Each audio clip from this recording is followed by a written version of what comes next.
名誉会长郭竹国先生，还有我们的前任的会长陈慧才先生，以及我们今天的筹委会主席102周年筹委会主席郭明华先生，那么还有我们的副会长张强进先生，陈其慧先生，以及在座的我们今天102会庆的董事。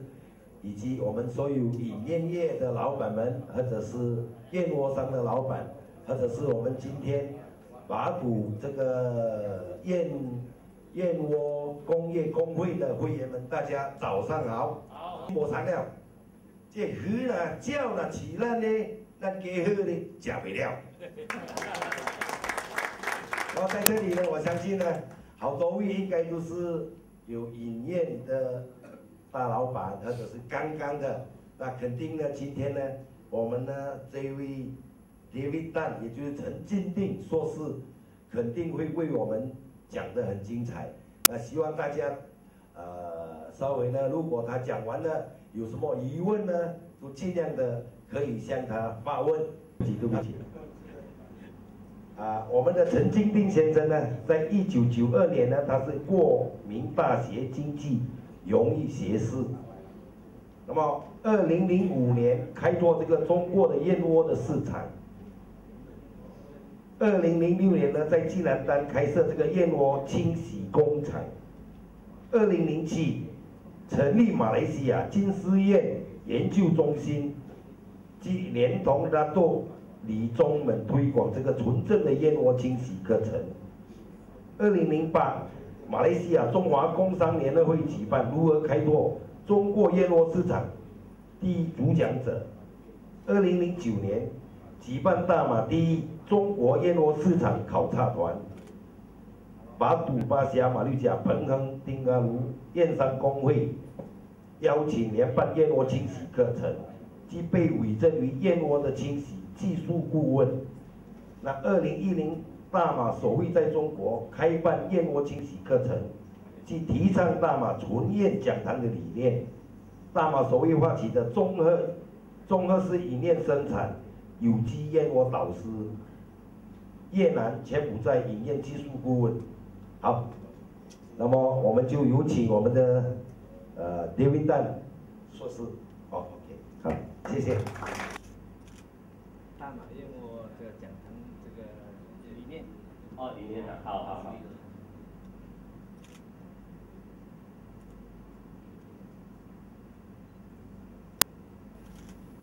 一个很清澈的指引我们的这一个想投资在这个饮宴业如何看待呢？这个饮宴业的正面发展。今天的内容主要呢就分成几个部分。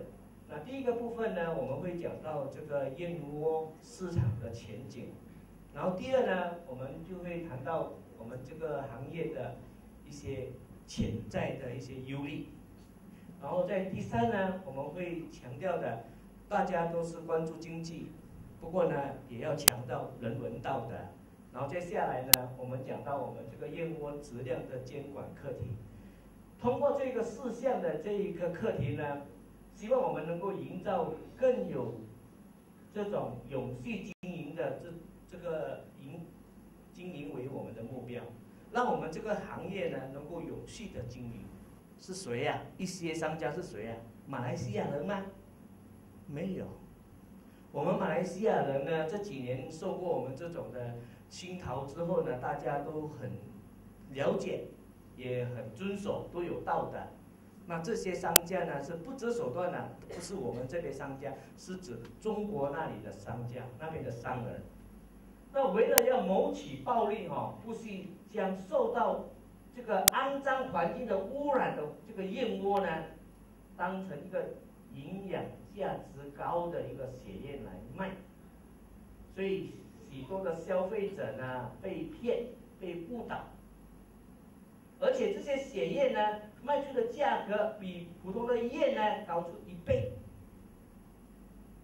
那这个呢，这个血燕呢，去年的时候呢就到了中国有一批。 那被中国验出来有亚硝酸盐，所以导致呢这个马来西亚这个时候的燕窝要出口到中国去，非常严格。那这边又有一个矛盾，既然它可以控制，就是让我们的燕窝很难进去，非常严格的要求。不过市场还有很多啊，那些从水路进的还可以呀。所以这个问题到底是怎样去处理？那中国如果有正在看待这个问题的话呢，市场上不允许任何一些有亚硝酸盐的燕窝。不过现在燕窝还是一样很多啊。那我们对亚硝酸盐的认识是怎样的？什么叫做亚硝酸盐？我们看一下，亚硝酸盐易引起食物中毒，只要人吃了0.3到0.5克的亚硝酸盐，马上中毒死亡。所以呢，刚才我们听了我们的会长，这个拉多巴图哥马信松说，这个燕窝是经过这种肮脏的环境，然后呢来生产的。那现在呢，小弟呢就开了一段给你们看，不过大家合作一下，不要拍照，也不要录，除了我这个可以录，因为这个呢都是非常高机密的，我就播给你们看，因为呢这个不能够这样流传出去的，流传出去的话呢，我们会重视的人身安全啊。但是燕窝，它就用一个胎摆起来，就是要摆了，然后呢，准备呢要去变红色了。你们看清楚一下，然后现在呢就把那个胎顺便正要放进这一个，就是鸟粪呐，这个黑黑的是鸟粪让你们大家看一下这个血燕的真面目是怎样制作的。这个很多人都不可以，很少看到。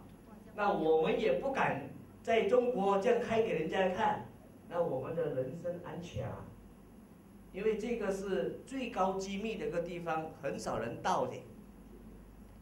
那这个颜色呢，就按照你的要求。如果是3天的话呢，是就欧亮色的。那5天呢，它是变红色，然后呢，7天呢是变猪肝红。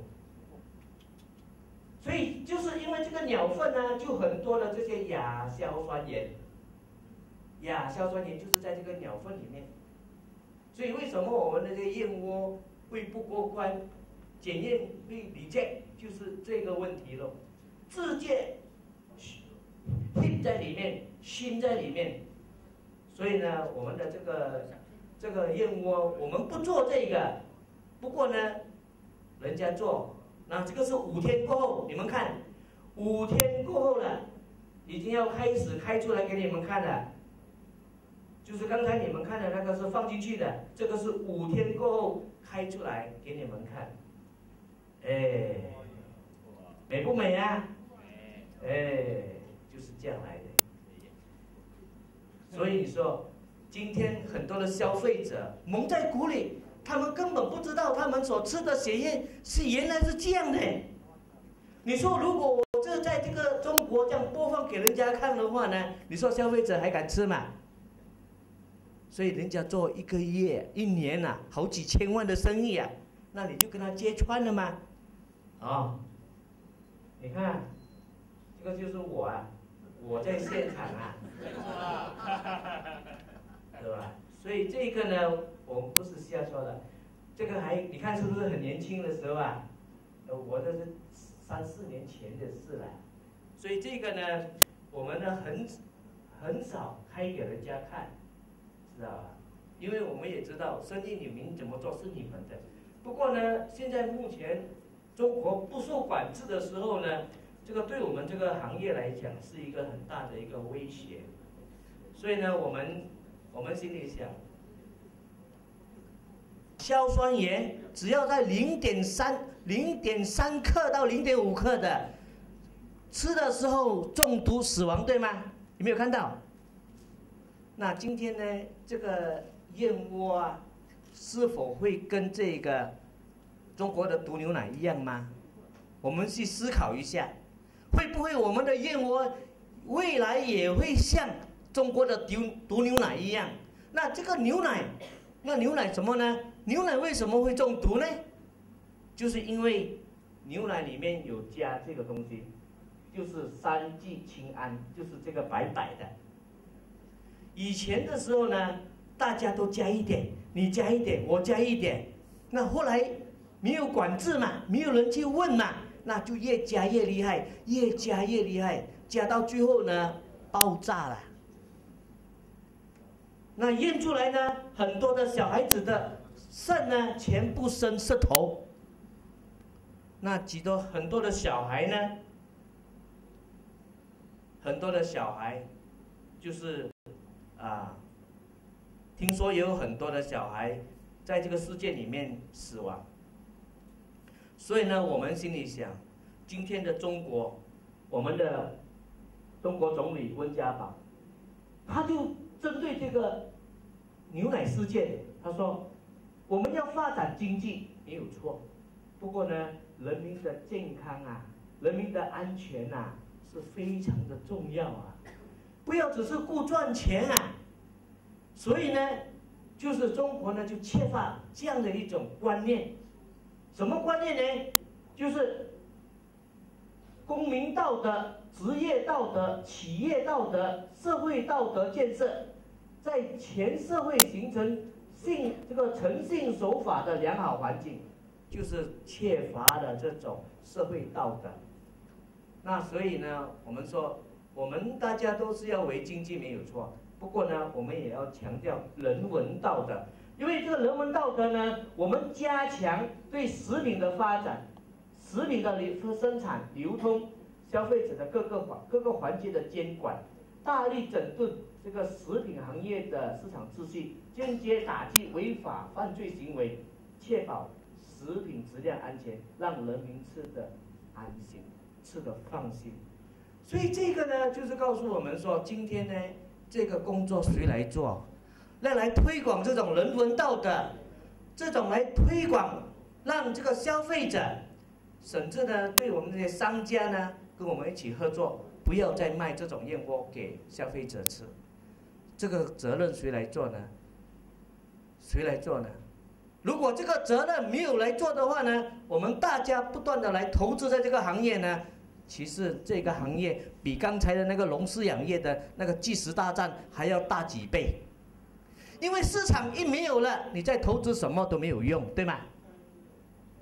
那我们今天，我们再看一下，中国呢就有这样的一个报道，就是这个毒牛奶事件过后呢，马上就有一个报道，我们大家不要喝牛奶，天塌不下来。那我们的燕窝呢，如果也变成毒燕窝的话呢，中国的报纸大张打出来，大家不要吃这个燕窝。一定天也塌不下来啊！那我们的燕窝呢怎么办？自己吃喽。所以在这个毒牛奶事件的那个时期啊，所有的牛奶全部是倒掉，知道吧？人们对这个牛奶的信心已经没有了，已经跌到低谷了。讲到牛奶，每个都怕。那这个事情。也就是因为他们之前没有人去做防范，事情爆出来的时候才来收拾。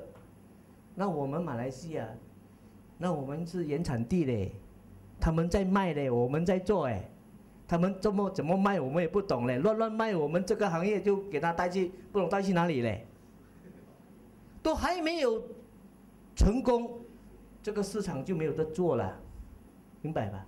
那要几时要恢复消费者的信心呢？如果大家都没有对这个事情去关注的话呢，等到事情发生的时候才来弥补啊，才来跟消费者教育说我们的燕窝是好的，有用吗？所以呢，这个当中里面呢，我们只是关注的问题呢，就是借钱咯。我们大家就是关注借钱咯，叫你投资咯。那么对于这个市场的问题，政府有没有去关注？我们也想呼吁呢，我们的工会团结起来，也要针对这个事情，要来居安思危。不然的话呢，我们的这个贷款一借的时候，万一还没有赚到钱，整个市场就垮了，那我们还要赔的夫人啊，又折兵啊。那个银行没有跟你说 sorry 哦，还是可怜你，他还是出信给你的，他不帮你的，这是非常现实的，对吧？那我们呢，就是一蜂窝的，就鼓励你们呐、来投入。那边有没有保险？没有保险，根本没有一个防范，没有一个 firewall。那你说我们的整个行业在谁的手中呢？在你的手中，我的手中？不是啊，在他们的手中，几时爆出来不知道。今天我们到中国市场去看，你去看一下，这些全部都是在卖的，哦，好吧？里面最少有好几百个单位，至少有好几千人，天天在卖燕窝。所以这个单位先要接触。所以呢，有一次的时候呢，我们很感谢我们马来西亚的陈文豪，在这个清平市场，开了一个马来西亚的这个燕窝总这个销卖的这个中心。那么呢，他呢就在有一次呢，他们这个考察团的时候呢，就有机会跟这个清平市场的代表对话。那我们就看了这一个陈文豪怎么问啊？他很清楚，在清平市场燕窝政策有什么向外推广的一个策略吗？就是说，你们有没有打算啊，要通过你们的这一个集团，向着所有的卖燕窝的这些商家推广一下，要他们卖纯正燕窝啊？这个韩语啊，他呢就尽量就避免这个问题，也没有正面的回答你这个问题，他只是说燕窝在中国是很名贵的商品，中国没有燕窝。那我们的这个大马燕窝呢，我们在中国、马来西亚都注册了。那这个大马燕窝不是我个人的，也不是我公司的，我说得很清楚，这是大马人的。那因为有注册了这个商标之后呢，我们就有一种保护，不要让人家来滥用我们的这个马来西亚的这个品牌。所以呢，现在呢，我们的这个燕窝呢，就是要经过了一个管道，让中国了解我们的这个燕窝是好的，让他们了解啊。